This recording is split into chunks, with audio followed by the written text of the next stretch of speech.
สบายค่ะทักทายสบายดีและสวัสดีค่ะพี่น้องผู้ชมทุกคนเบิ่งทุกคนอืมอันนี้สนามบินสุวรรณภูมิเนาะทุกคนก็พาทุกคนแมมานคือสนามเบิ่งบินสุวรรณภูมิโอ้โหความอลังการแต่ก่อนเป็นค่ะทุกคนเขาเรียกทุ่งแถวนี้เป็นหนองงูเห่าฮะเป็นทุ่งหญ้าเป็นทุ่งหนองงูเห่าแต่ก่อนเขาเรียกหนองงูเห่าอ๋อแต่เขาก็มาสร้างเป็นสนามบินสุวรรณภูมิอืมเราทุกคนฝากเป็นเขตกดติดตามจังหวัดสมุทรปราการนี่อันนี้สมุดปราการเหรอตั้งอยู่เขตจังหวัดสมุทรปราการอ๋อติดกันแล้วก็กรุงเทพอืมไปนี่มาพบพอกับโอแล้วก็อ่าอ้าย นะตามภาษาบาล่าไอ้ตูไอจู้เนาะโบจือชื่อช่องเพิ่นเนาะฝากกดติดตามเนาะกระดิ่งแจ้งเตือนเพื่อจะบ่ได้พลาดคลิปต่อไปไปอยู่ไสเหรอพี่โบพูนนำทางพี่โบจะถ่าหอยทากคุณพี่โบนำทางเดี๋ยวขวาเด้อพี่โบสิพาน้องไปใส่ตรงนี้ขึ้นไปเทิงแหละน้องถ่ายคลิปเราได้นี่เนาะฝากไปกดติดตามช่องของพี่โบเด้อคือช่องว่าโบโซล่าเสียงแคนลาวเนาะนี่มาเมืองไทยโบมาหาสารเนาะสวยงามพี่โบกะบอกว่าสิไปเที่ยวบอนไหนแต่กะมื้อนี้มีสองหนุ่มพาผู้ออกไปเที่ยวทุกคนโอ้โหฮอตแล้วว้าวยิ่งใหญ่อลังการคือสนามบินที่ติดอันดับโลกขอบคุณนะตัวต้องขอบคุณขอบใจเนาะคนไทยประเทศไทยที่มีสถานที่สวยๆงามๆยิ่งใหญ่อลังการระดับโลกให้เขาได้มาเห็นแบบนี้ขอบคุณคนไทยเนาะขอบคุณผู้ใหญ่ใจบุญทางฝั่งไทยเมื่อกี้พอไปนั่งชัดแบทอยู่สันลุมแล้วก็มีผู้ใหญ่ใจบุญทางฝั่งไทยเพิ่นว่ามาเห็นผู้ออกกับอ้ายเพิ่นแล้วก็เพิ่นเอาเงินให้ผู้อเนาะกับอ้ายเพิ่นจะไปกินข้าวออกขอบคุณขอบใจหลายๆพอตกใจเพิ่นเอาเงินมาให้ผู้อ1,000 บาทขอบคุณขอบใจเอฟซีมาหันเนาะเพิ่นเอาเงินให้อ๋อแม่นอ้ายน้องจนสิเว้ายังบ่ออกเลยซาบซึ้งโอเคถูกไหมยังไปทางใดฝากพี่โบก็ได้พี่โบฝากหน่อยนิดเลยรับที่สุวรรณภูมิโอ้โหอลังการมากสร้างคนร้ายว่ากลัวมามุมนี้ดีกว่าเดี๋ยวบาโบจะพาครัวมาชมมุมนี้โอ้โหไปทางใดฝั่งนู้นสามารถขึ้นไปบนเครื่องบินได้บ่วันไหนด้านบนโอ้อันนี้เขาอยู่ชั้นยังไงอันนี้อยู่ชั้นที่4นะอลังการงานสร้างต้องถามว่าคือพวกขึ้นอีกเนาะ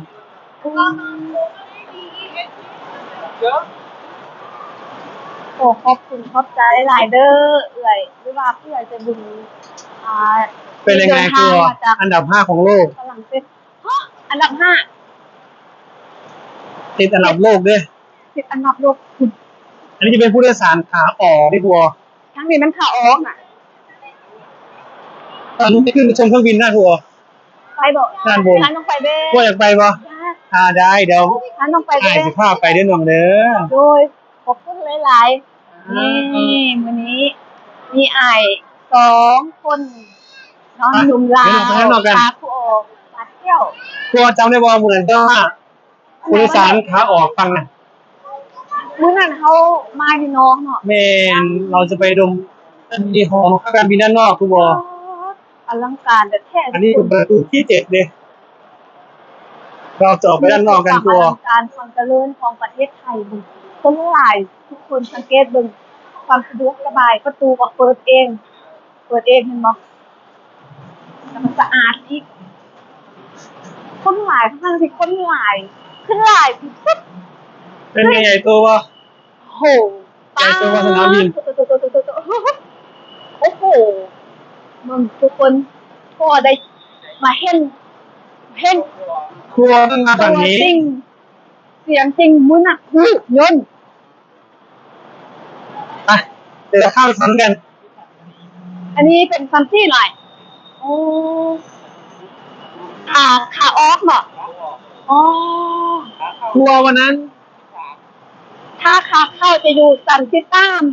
แมน ถ้าขาออกจะอยู่ซัมที่สี่ วันนั้นที่เรามากันฝั่งนั้น เรามาฝั่งนู้นกัน อืม เรามาฝั่งนั้นกันแล้วก็จะเห็นประตูนี่คือจุดที่นักท่องเที่ยวนะ มาส่งญาติพี่น้องมาส่งผู้โดยสารมาส่งญาติมาส่งเพื่อนก็จะขึ้นเครื่องบิน อืมมื้อนั้นเข้ามาตอนกลางคืนบอกบ่ได้ แม่ คนอยู่ในเนาะมาแบบอยู่นอก เขาจะมาตรงนี้ อายอันนั้นเด้ นี่ นี่ ครัว มื้อนั้นเห็นอันนั้นจะเป็นหอบังคับการบิน โอ้หออันนั้นเขาเอิ้นว่า หอบังคับการบิน บังคับการบิน เดี๋ยวเราเข้าไปฝั่งนู้นกันไป ไปทางไหนไปทางไหนอายพาไป เดี๋ยวข้ามฝั่งนู้นกันระวังรถนะ โอ้ ตื่นให้มันเต็มตาเลยครัว โอ้โห เบิ้งเนี่ยลานจอดรถจักรชันครัวเบิ้งด้วยนะ นับช่วยกัน1 2 3 4 5ชั้นคุณ 5 ชั้น ป้าคุณต้องบอนเนาะป้าดโถ เป็นแนวไหนเห็นบอกครัวสะดวกสบาย4 ชั้นนะ แม่น แล้วนอกจากนี้ยังจะมีพิพิธภัณฑ์นะพิพิธภัณฑ์สนามบินสุวรรณภูมินะครัว บนใด จะมีพิพิธภัณฑ์บนเนี่ยจะว่าเขาชมไหนบอนะ บนนั่นหา แมน โอ้ ทีนี้ครัวอยากจะไปเห็นเครื่องบินน่ะบอ เรื่องสาย บอตูครัวอยากจะเป็นเครื่องบินพาครัวไปในไหนบอเจ้าไปเดี๋ยวจะเข้าไปประตูฝั่งนั้นเนาะ ฟังใด ฝั่งนั้นหรือว่าจะไปฝั่งไหนก็ให้บอตูพาไปก็แล้วกันเนาะ ป้าดแอร์พอร์ต ไป สนามบินสุวรรณภูมิโอ้โหต้องเก็บเป็นหลักฐาน ต้องเก็บเป็นหลักฐาน ถ่ายไว้รถก็ไล่คนก็ไล่แต่ว่าถนนหนทางนี่คือสะอาดใหม่งามตาตลอดเวลา24 ชั่วโมง อันนี้เนี่ยความเจริญ ระดับโลกนะครัว โอ้โห คิดว่าเนื้อที่สนามบินนี่ตั้งหลายพันไร่นะครัว ป๊าดหลายพันไร่น้ำบรอดเลยเนาะสะดวกสบาย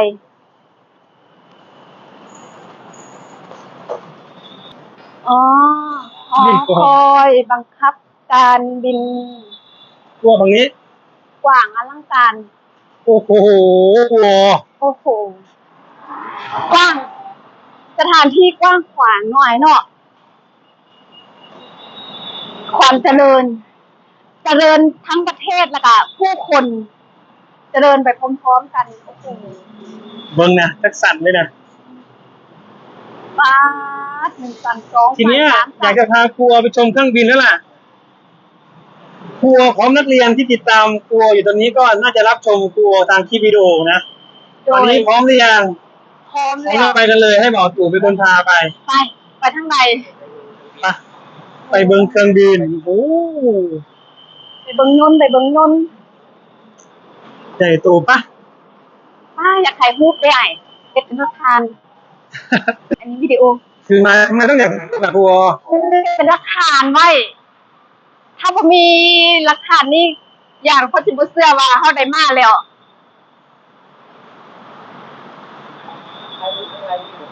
ถ่ายรูปกัน เอาของเล่บ่ ได้อ่ะ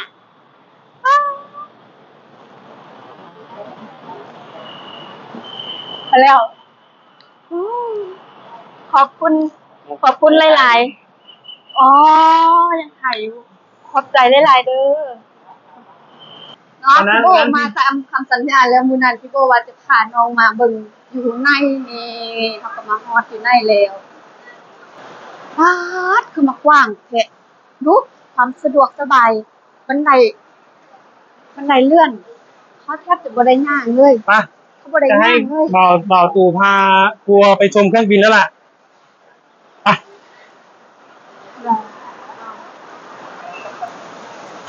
ว้าอันนั้นฮูปปั้นไอ้ฮูปปั้นเขาเอิ้นฮูปปั้นหยัง เท้าทศกัณฐ์ เท้าก็ ยักษ์ ยักษ์ทศกัณฐ์ แมนบนหน้าประตู แม่น่ะอันนี้น่ะไอ้แม่นฮูปปั้นหยัง ท้าวเวสสุวรรณ ท้าวเวสสุวรรณ ท้าวเวสสุวรรณ โอ้โห ก็นี่แหละคือความเป็นไทยสัญลักษณ์นะฮะประเทศไทยเอาสิ่งความเป็นไทยที่ไม่ลืม เห็นบนดาเดียนอันนี้มันมีหยังน่ะไอ้ อันนี้ไม่อย่างล่ะประตู ไอ้ เป็นจุดเช็คอินนะเป็นเวลาจะขึ้นเครื่องเนาะแมนบ่กลัวมันเป็นที่นะถามที่พลาดทองที่พลาดแก้ไขเนาะ คือมีหลายตู้เห็ด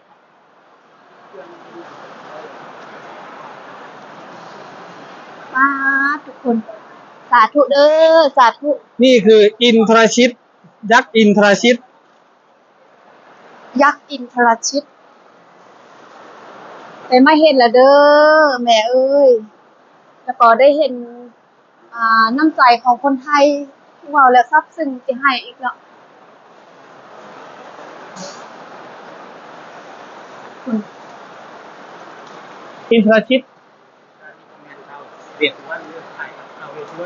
อ๋อโอ้อันนี้สีเขียวอันนี้สีแดง เรียกว่ากายนะกายเขียวกายแดง อ๋อกายเขียวกายแดง กายเขียวกายแดง ป้าดคุณบันไดเลื่อน เราจะเห็นอยู่ที่วัดโพกับอยู่ที่วัดอรุณ อืมใครรูปมันน้องเด้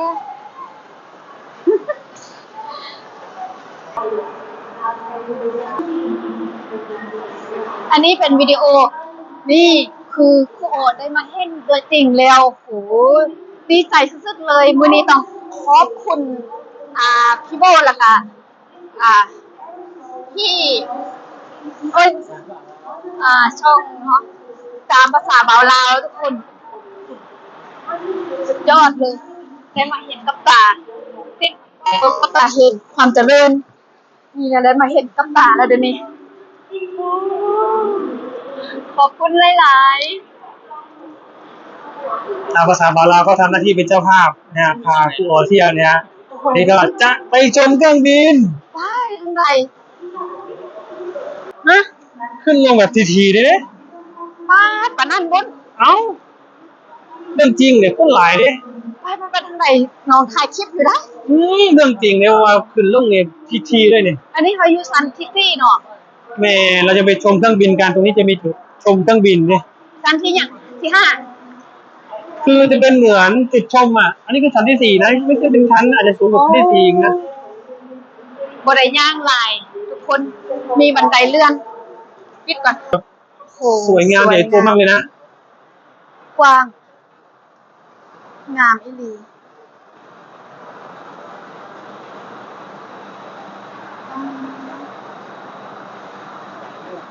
ยักษ์ทศกัณฐ์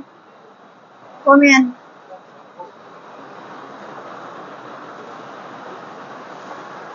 เป็นอะไรทุกคน อย่าลืมคอมเมนต์บล็อกกูออดเด้อตำหนิติชมกูออดได้แนะนำกูออดได้เด้อโอ้โหปอมาตะลึงอึ้งเป็นบุญตาที่ได้มาเห็น อยากบอกว่าสุดยอด Thailand Amazing Thailand ฮะป้าดบนนี้ก็งามคุณเพิ่นจะเฮ็ดอันนี้กัน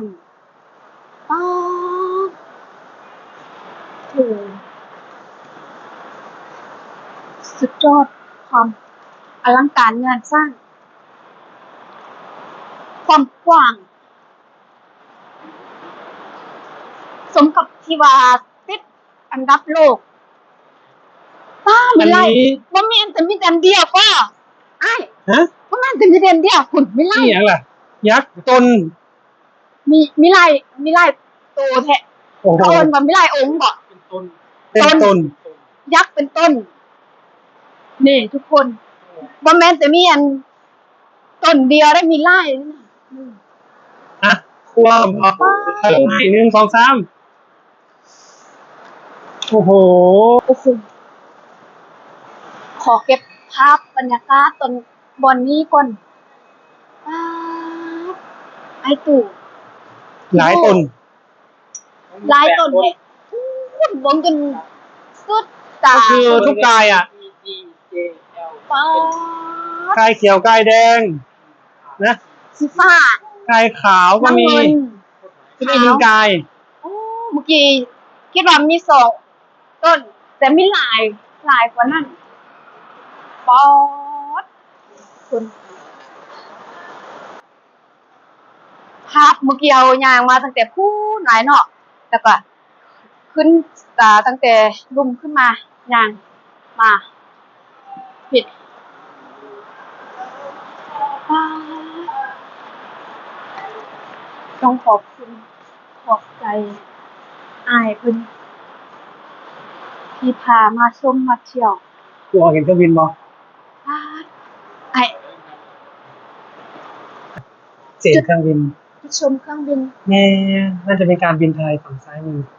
อ๋อยุนเรือบินเรือบิน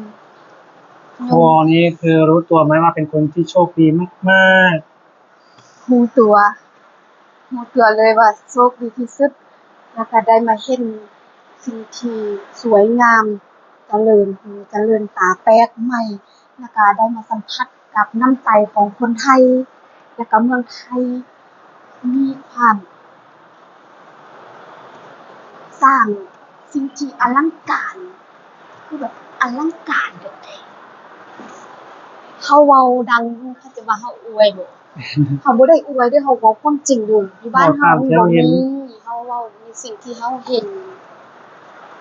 นี่คือติดอันดับระดับโลกคุณใด ก็นั่นผมลงมาพูดเป็นของไตดินเนี่ย อันไหนอ้ายนี่ แล่นออกมาแล่นออกมา ห้องใต้ดินคุณ แม่ อ๋อ ก็จะขนของไปอีกระเวหนึ่งไหนมีอีกระเวหนึ่งเห็นปะ บ่นั่นดอก เป็นอาคารอยู่นะครับเป็น อ๋อ หลอดไตดินไปเลย ว้า ไปอีก ด ระเวหนึ่งมีสองระเวเลย มี2ล้านเวพุ่นอ๋อทั้งนี้คิดว่าวันเดียวบ่แม่นมี2พุ่น มีหลังอาคาร อือ บ้าน บ่เห็นนี่เนาะเบิ่งยนต์ขึ้นยนต์ลงขึ้นทางใดลงทางไหนพูนแต่บ่เห็นแจ้งมันแล่นไปพุ่นแล้วอันนี้เป็นยนต์เป็นหวัดคนอ๋อเป็นเมืองไทยนะ บินจะขึ้นลงรั่วเลยมัน2 นาทีตัวลำ 2 นาทีต่อลำพุ่น บินขึ้นบินลงบินขึ้นบินลง มันสิบ่ตามกันบ่ ๆ เอ้ามันก็ต้องมีรันเวย์หลายรันเวย์ดิ มีหลายรันเวย์ อ๋อหลายรันเวย์คือหมายความว่ามีหลายทาง ขึ้น แน่ ลง มีหลายเส้น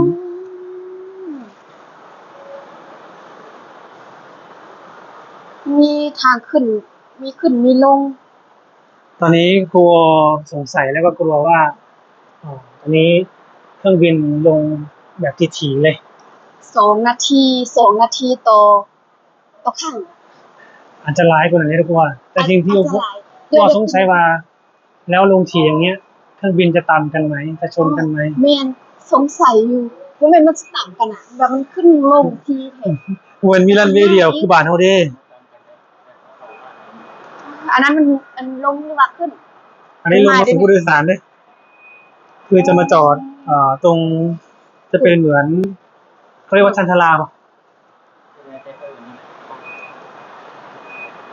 อันใดครูอ๋อบ่ฮู้ก็ฝากถามเด้อทุกคน ถามว่า ตอบครูอ๋อแน่ ถามว่าให้ครูอ๋อย นต์เขาสิบ่ต่ำกันบ่ลงทีๆโพด โอ้โหสนามบินเป็นใหญ่ขนาดนี้ดิบ่ตามกันดิ มันมีแต่หลายลันเทพครู แล้วมีเป็นพื้นดินอีก บินโล่งกับสีโล่งทางเล่นเล่นทางนี้ของผมเป็นบินโล่ง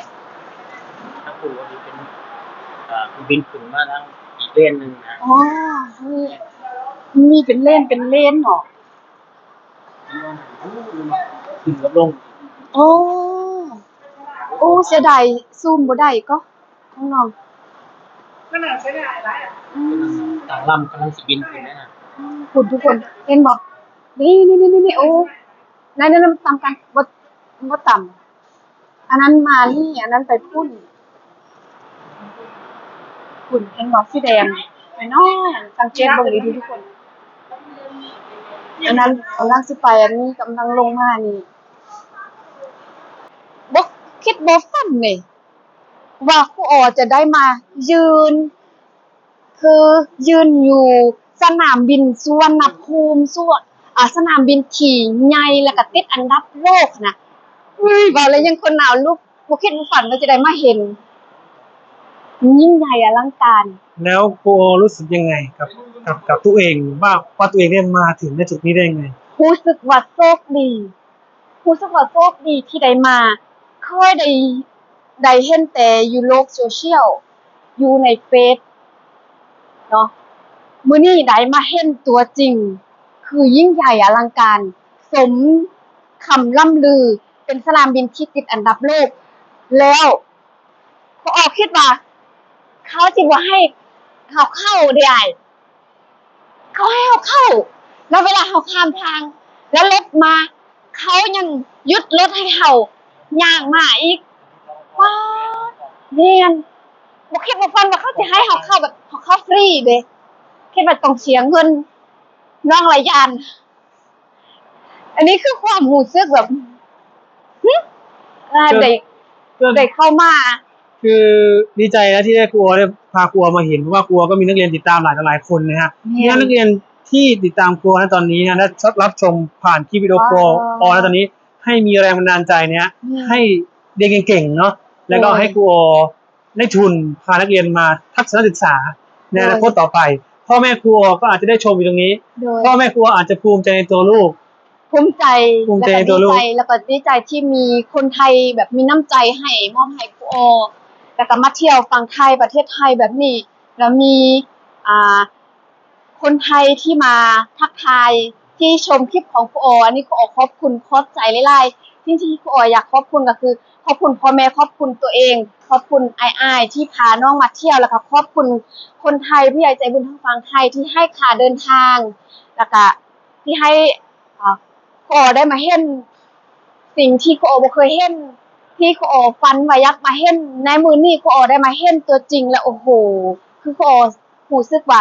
เป็นบุญหลายที่ได้มาเห็นครั้งหนึ่งในชีวิตที่ได้มาเห็นได้มายืนอยู่จุดนี้แม่นโดย